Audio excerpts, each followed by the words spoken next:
Hello everybody, I'm Grantley Bernard, this is Shara Milner, and welcome to Lights Up, the WNBL podcast. This is our pre-game show. And Shaz, you made the big call earlier this week that you think Sydney are still in the playoff race. Who have they got this weekend to continue that playoff hunt? That's right, GB. Put 50 cents each way if you can still bet like that. But yes, they're kicking things off with the ABC game of the week Friday night. They're taking on the Canberra Capitals at home. Should be an absolute corker of a game. Also Friday night, we've got Townsville Spirit hosting the Logan Thunder, so a bit of a Queensland derby there. And we've also got Bulleen Boomers hosting the West Coast Waves. On Saturday, we've got Adelaide Lightning playing host to the West Coast Waves. Bendigo Spirit versus the Dandenong Rangers in Bendigo. That one is absolutely cracking. Get down the highway, as I say every week when they play, and check out that one. It'll be absolutely great. There is no question that Bendigo and Dandenong is going to be the game of the week. But I think, given your bold statement of earlier in the week about the Flames and the Caps, the TV game on ABC, live streaming Friday night or shown on television on Saturday afternoon right around the country. Is this a playoff defining game? Is it a make or break game for both teams, given that Canberra lost 2 games last weekend?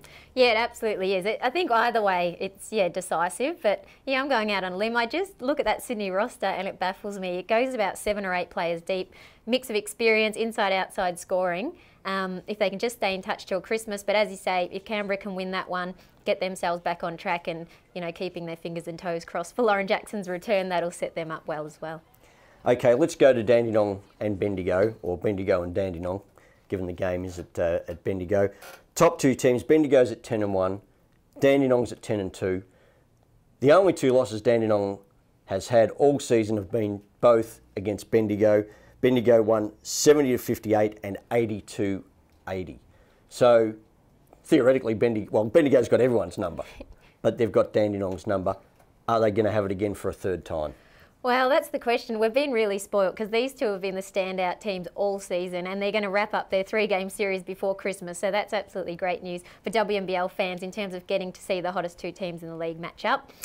If for mine, I would say Bendigo are going to sweep this series, and then it'll be interesting to see, I guess, how things pan out in the finals. But they're just looking so strong with the addition. They're important Renee Camino coming back into form as well. So, yeah, I think Bendigo might just get them again. They are very strong. We sort of talked about, didn't we, that could the chemistry of Bendigo be interrupted because of Kelsey Griffin coming in, because of Renee Camino coming back, and they haven't missed a beat. No, not at all. I mean, look, I think the key for Bendigo still is their 2 bookends, keeping them healthy. Christy Harrowat, Gabe Richards, got to stay healthy, and for Gabe, I guess more so, stay out of foul trouble. And if they do that, they're going to be very hard to beat. But as we know, when Dandenong take the lid off the ring, it just fills up and often ends up in 3 figures. So, it's just a matter of if girls get hot. Jenna O'Hay and Kathleen McLeod have one of those nights, well, anything could happen. Now, given Bendigo, or rather Dandenong can fill it up, put your coaching hat on and be Mark Wright. Don't be quite as mean and nasty. But do you go out with a mindset of we're going to lock down Bendigo, or do you go out and say we're just going to outscore them? Yeah, good question. I think you've got to lock them down, purely because if you let Christy Harrower just, wheel and deal in the key and bomb 3s, well, you're going to be in for trouble if you're going to get into a shootout with them.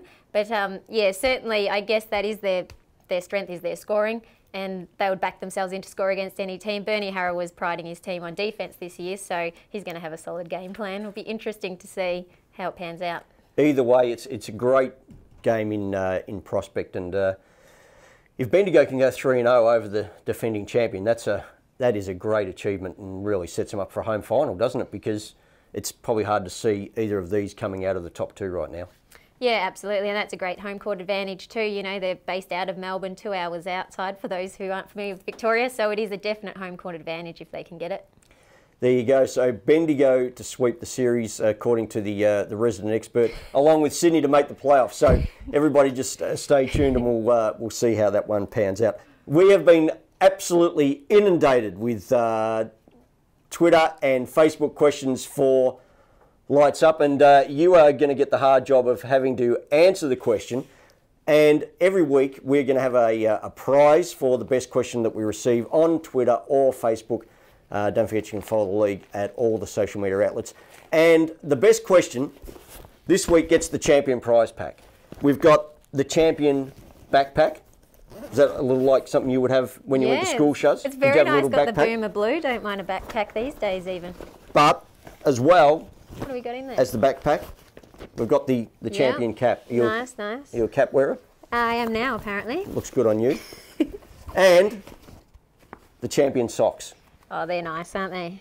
Always handy. Would that take a half a second off your 100-metre time? Possibly. They look like a nice pair, actually. You can never have too many socks. So the champion socks, the champion cap, and the champion backpack for the best question that we've seen this week. And the winner is Nathan Winch, who sent in on Facebook and wanted to know, who do you have in your top 5 as Rookie of the Year candidates? This is a tough question.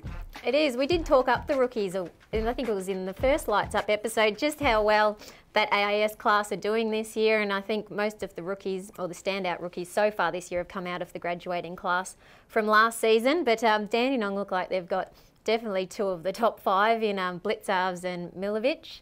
So they're actually runaway candidates, along with Olivia Thompson up in Townsville getting it done. So yeah, I think you'd have to put them in, and certainly playing well beyond their WNBL years at the moment. It was always traditional that the Rookie of the Year came out of the AIS, but not having an AIS team this year makes things a little different, doesn't it? And it's actually good to see some genuine rookies, you know, making a good fist of things in the league. Yeah, it is. It's been so exciting. And, you know, I think every roster has probably got 2 or 3 rookies on there who are playing good minutes, you know, and I guess rookies or newcomers to the league are actually making this league so exciting this season. And those 3 guys are a big part of that. So there you go. Blitzavs, Majovic and Thompson are Shara Milner's picks for the Rookie of the Year award. We'll see how that pans out, along with Sydney making the playoffs. I'm sensing some tone, GB. I'm hoping they don't make fools out of me on Friday night. We are just going to keep a very, very close track on that one. Don't forget, send in your questions via Facebook or Twitter. The league Twitter is @WNBL.